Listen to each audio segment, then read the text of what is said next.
Assalamualaikum warahmatullahi wabarakatuh. Welcome back to my channel Alihi.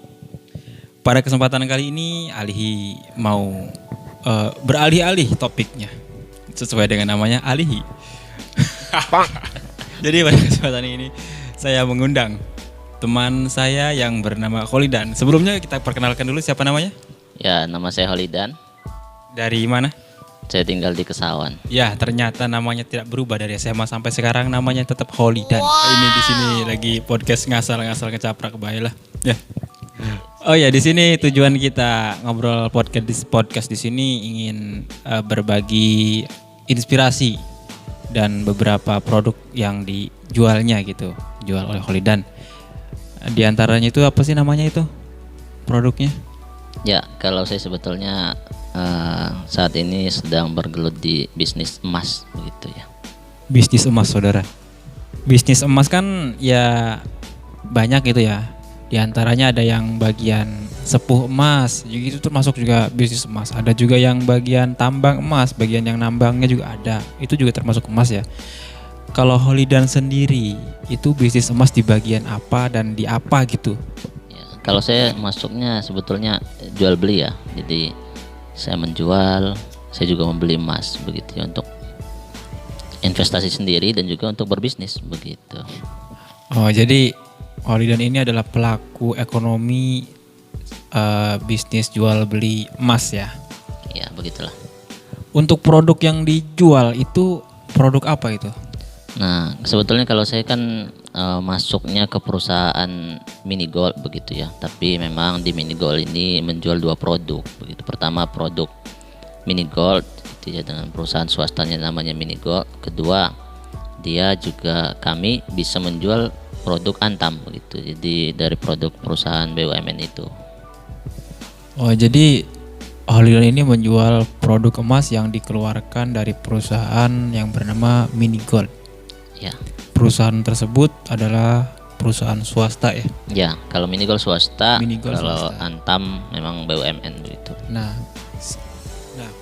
dari namanya kan Mini Gold ya. Coba kita terjemahkan nama Mini Goldnya aja ya dulu. Mini Gold itu kan termasuk dari bahasa internasional Inggris ya. Inggris itu bahasa internasional yang diakui oleh warga bumi ya. Iya. Mini itu artinya kalau nggak salah waktu saya SMA, mini itu artinya kecil. Belum berubah kayaknya sampai sekarang. Dan sekarang pun mini itu artinya kecil, betul? Iya. Iya. Gold itu artinya emas. Soalnya saya sering lihat di iklan Frisian Flag gitu ya.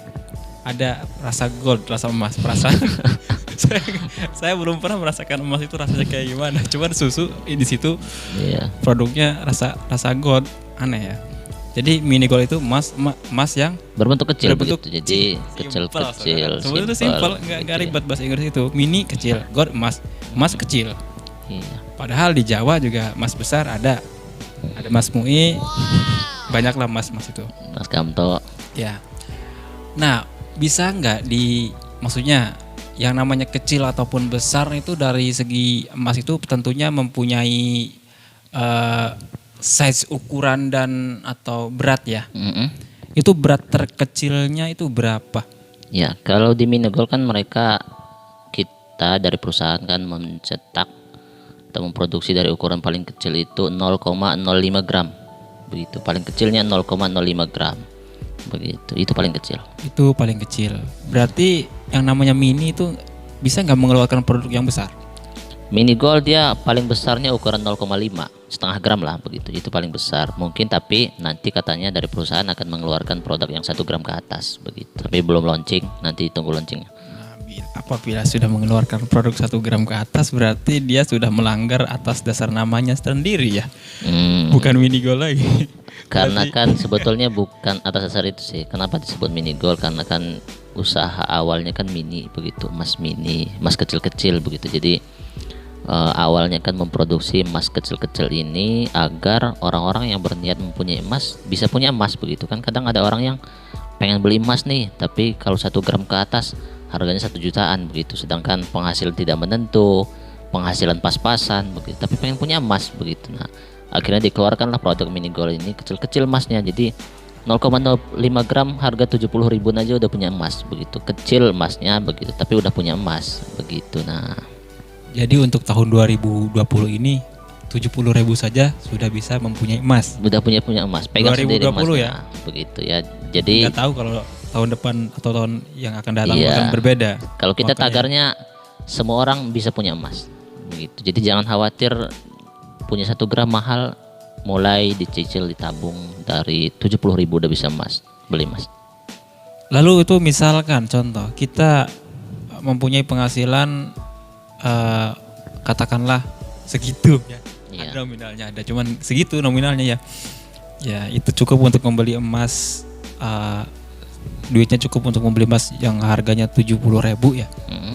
Itu tiap sebulan sekali dia beli 70.000, 70.000, Iya. 70.000. Yang berapa itu? 0,05. 0,05 gram ya. Itu bisa akan setelah ditabung dikumpulkan emas yang 0,05 gram. Mm. Jika di total itu 0,05 gram itu di total semuanya udah sampai 1 gram misalkan. Iya. Nah bisa nggak total emas yang banyak itu ditukarkan Ditukar betul lah. ditukarkan Iya. ke emas yang 1 gram, satu biji 1 gram gitu. Iya, bisa. Karena memang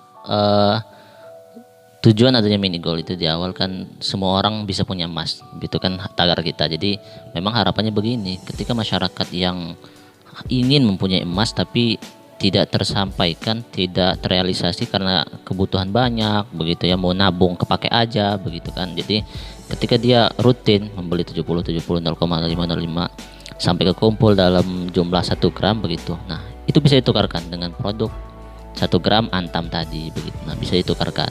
Itu makanya semua orang bisa punya emas. Nah ngomong-ngomong masalah tukar menukar ya, yang namanya jual beli kan kadang yang namanya tukar itu jarang gitu. Paling ada juga tukar tambah gitu ya bahasanya. Iya. Apa sih sebutnya tukar tambah itu? Tete.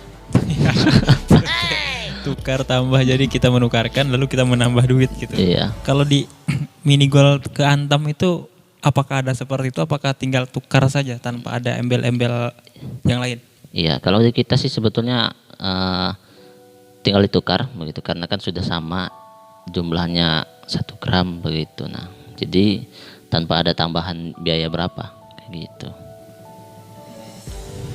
Sebelum itu lagi apa sih masalah tadi itu mini gold ya. Yang keduanya itu Antam. Iya. Nah, masalah mengenal Antam ini nih, Antam itu perusahaan apa sebenarnya itu? Ya kalau Antam kan kepanjangan sebetulnya Aneka Tambang begitu. Nah, Aneka Tambang ini perusahaan BUMN dikelola sama pemerintah begitu. Jadi tambang logam mulia emas begitu. Nah, jadi perusahaan BUMN yang mencetak emas dan dia sudah bersertifikasi LBMA. Jadi bukan hanya nasional, sebetulnya dia udah internasional sertifikatnya begitu. Masalah emas ya. Emas itu kan ada naik, ada turun tergantung kurs dolar. Iya. Apa dolar yang tergantung emas? Emas itu sebetulnya nggak naik, dia harganya tetap sama begitu, cuma karena keadaan ekonomi yang semakin tidak kauran gitu ya, karuan begitu. Jadi seolah-olah harga emas naik begitu ya. Padahal kan harga uang yang melemah begitu, mata uang yang melemah begitu turun begitu. Jadi emas itu tidak naik, tidak turun. Iya. Yang begitu. naik turun itu adalah mata uang kitanya saja. Iya, jadi itu memang sebetulnya masyarakat lebih mengenal sekarang emas naik begitu ya. Nah, memang karena terlihatnya harga emas makin naik begitu kan, karena tadi sebetulnya mata uang yang melemah begitu, jadi seolah-olah naik begitu. Oke, tapi kan berarti harga emas tidak naik, tidak turun, bukan harga emas. Emasnya itu tidak naik, tidak turun, akan tetapi mata uang kitanya saja yang naik turun ya. Apakah ini cocok untuk sebuah investasi? Nah, justru dua produk investasi yang paling bagus itu yang pertama adalah emas. Ada 3 sebetulnya.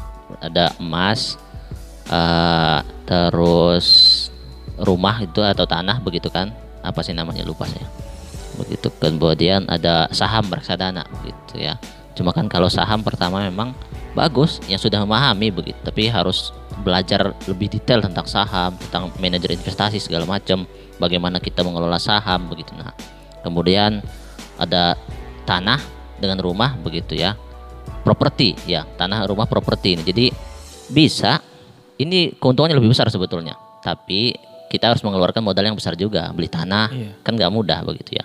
Nah yang ketiga adalah emas begitu. Nah emas ini termasuk jenis investasi yang dianjurkan begitu. Jadi ketika kita menabung jangka panjang, pakailah emas begitu. Jadi mungkin naik haji gitu ya, atau beli rumah nanti, atau pendidikan 5 tahun ke depan begitu, atau punya target yang lain, emas ini adalah salah satu investasi yang bagus begitu. Karena tadi ya, mungkin tahun ini harga emas segini, mungkin 5 tahun ke depan harga emas sudah naik begitu tadi ya, harga emasnya sudah lebih tinggi begitu dari harga hari ini begitu. Nah Jadi kalau investasi atau menabung emas itu tidak ada istilah kata rugi gitu ya? ya, emas itu nggak ada kata rugi. Jadi kalau ada yang bilang cocoknya kapan nih beli emas, ketika naik atau turun?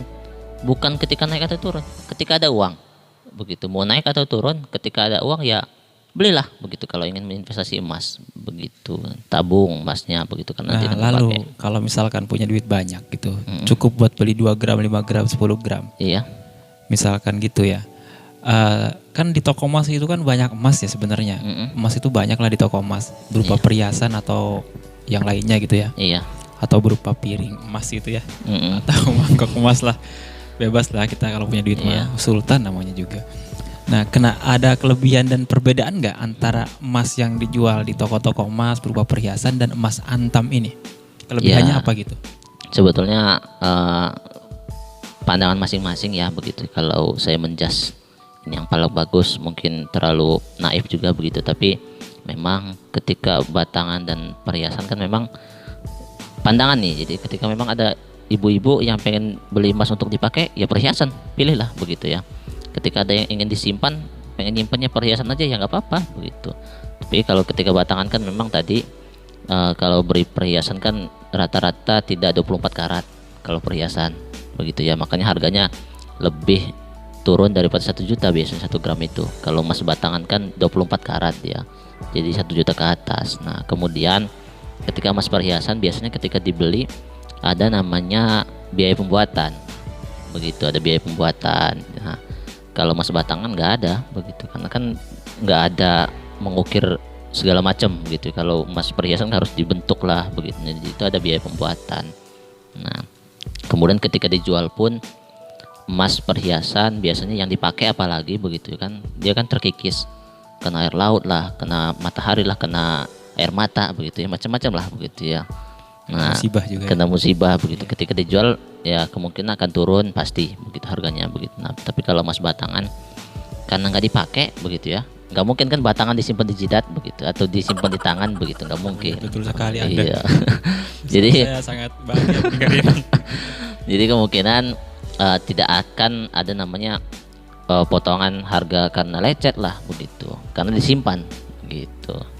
Gitu sih dari saya begitu. Jadi kemungkinan ini tidak bagus apa ya namanya, kayak menjas begitu ya. Jadi punya pendapat masing-masing, ini pendapat saya pribadi begitu. Nah kan kalau misalkan kita beli di toko emas itu kadang kita untuk disimpan, itu bukan untuk dipakai ya. Terkadang emang belinya itu untuk disimpan. Otomatis kan tidak ada pengikisan dan tidak ada pengurangan berat dari emas yang telah kita beli itu ya. Iya. Dan di situ ketika kita mau menjualnya lagi ke toko emas, di situ pedagangnya biasanya meminta berupa kwitansi pembeliannya gitu. Iya. Apabila kwitansinya hilang, oknum-oknum pedagang emas itu biasanya memberikan potongan, dalam artian mengurangi harga jualnya gitu ya.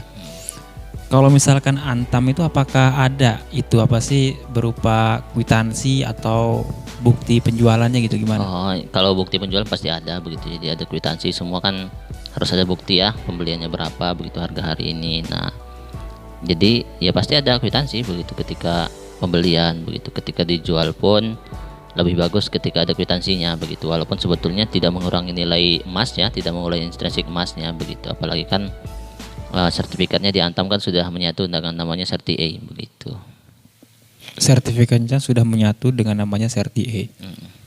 bisa dijelaskan itu SERTIE itu apa? Unik ini SERTIE. SERTIE itu kan terobosan terbaru dari Antam begitu sebetulnya kan dia Antam kan dia mempunyai SERTIE namanya barcode di belakang emas Antamnya itu jadi bisa di-scan keaslian emasnya di situ. Jadi di sini tertera nanti emas ini emas berapa gram, jenis sertifikatnya apa begitu nah di situ sih. Nah kan kalau misalkan ya kalau emas-emas yang biasa dibeli di toko itu kan emang harus ada kwitansinya ya. Kadang kan kwitansinya itu hilang karena musibah, diantaranya terbakar atau kebakaran.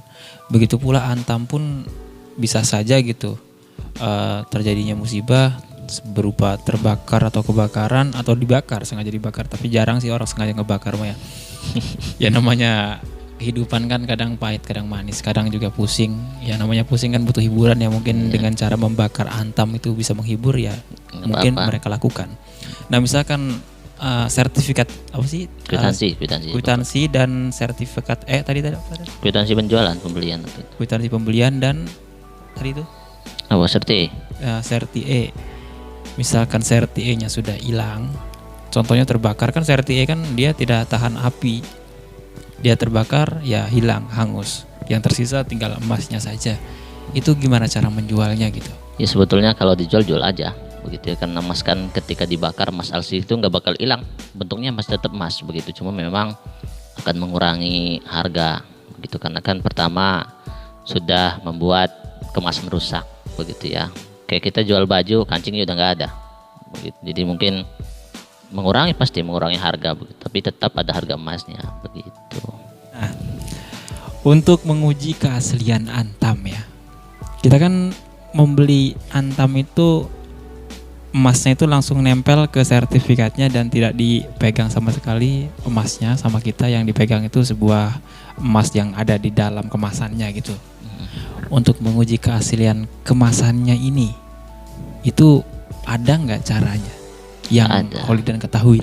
Ada begitu. Sebetulnya kalau HP-nya luar biasa bagus begitu ya, SERTIE tadi tinggal di scan dengan aplikasi namanya SERTIE.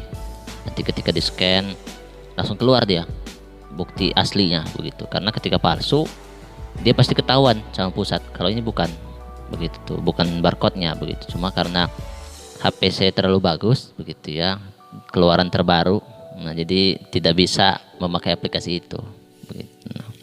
Nah tadi masalah kwitansi tadi kita tanyain lagi ya, itu kwitansinya yang membuat itu siapa dan atas nama siapa gitu?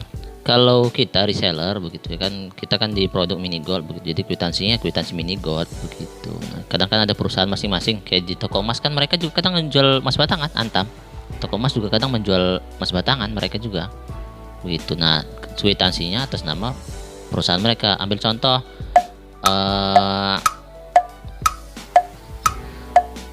Pulau Indah misal, Pulau Kapuk lah begitu. Nah mereka kan menjual emas banyak lah begitu, termasuk emas batangan pasti mereka jual. Nah pasti kwitansi mereka atas nama Pulau Indah begitu, walaupun dijualnya Antam dengan perhiasan-perhiasan yang lain kayak gitu. Jadi sedikit perbedaan antara Antam dan emas yang dijual di toko itu. Kalau emas yang dijual di toko itu hanya kita mendapatkan sebuah kwitansi yang dibikin dari tokonya ya. Kalau membeli Antam itu kita mendapatkan dua. Yang pertama mendapatkan sertifikat dari Antamnya, dan yang kedua mendapatkan kwitansi dari reseller atau penjualnya. Seperti itu. Kwitansi pembelian begitu. Tapi kalau pembelian emas perhiasan kan biasanya dia ada kwitansinya gitu, cuma sertifikatnya ada mungkin beberapa. Itu antara kwitansi dan sertifikat. Apabila kita menjual Antam ini ke toko emas tanpa membawa kwitansi pembeliannya, hanya membawa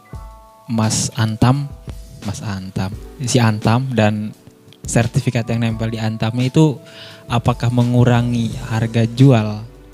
Kalau tanpa kwitansi hanya ada sertifikatnya saja. Kalau di kita sebetulnya kan nggak terlalu diperlukan begitu ya, cuma mungkin ada beberapa toko emas yang memperlakukan itu. Jadi mungkin ketika tidak ada kwitansi pembelian waktu itu ya mungkin akan dapat pengurangan begitu. Jadi yang terbaik untuk menjual produk Antam ini, misalkan kita telah menabung produk Antam, setelah banyak kita ingin menjualnya tanpa sertifikat, tanpa kwitansi, itu yang terbaik itu menjualnya ke mana gitu?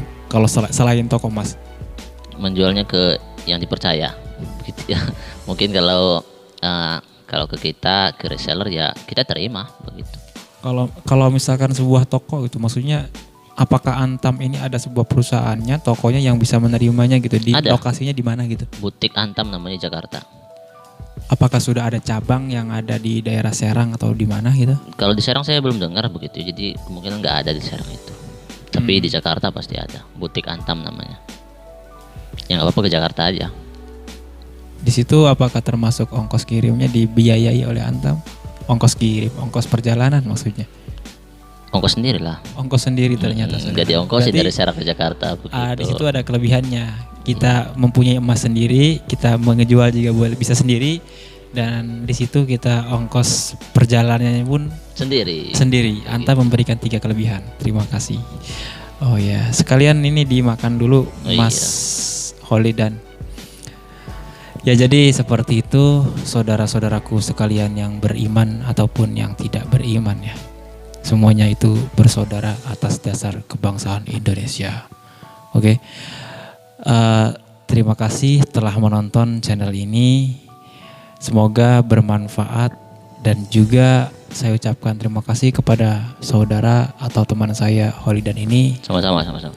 Atas kemauan dan kemampuan dan keikhlasannya bisa menjelaskan panjang lebar, walaupun sebenarnya tidak terlihat panjang dan tidak terlihat lebar.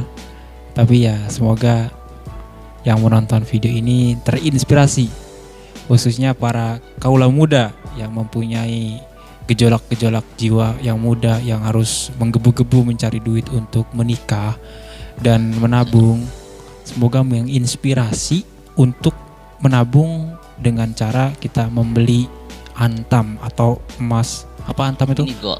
Mini gold nabung atau kecil-kecil. mini gold secara kecil-kecilan, tapi yakin pasti akan besar. Karena semua orang bisa punya emas. Semua orang bisa punya emas. Seperti pepatah kecil-kecil, gimana tadi tuh? Pepatah tuh gimana? Lupa saya. Dikit-dikit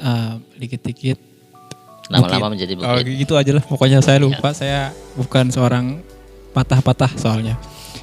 Udahlah saudaraku semua. Terima kasih dan sampai jumpa. Jangan lupa dulu subscribe channel Alihi.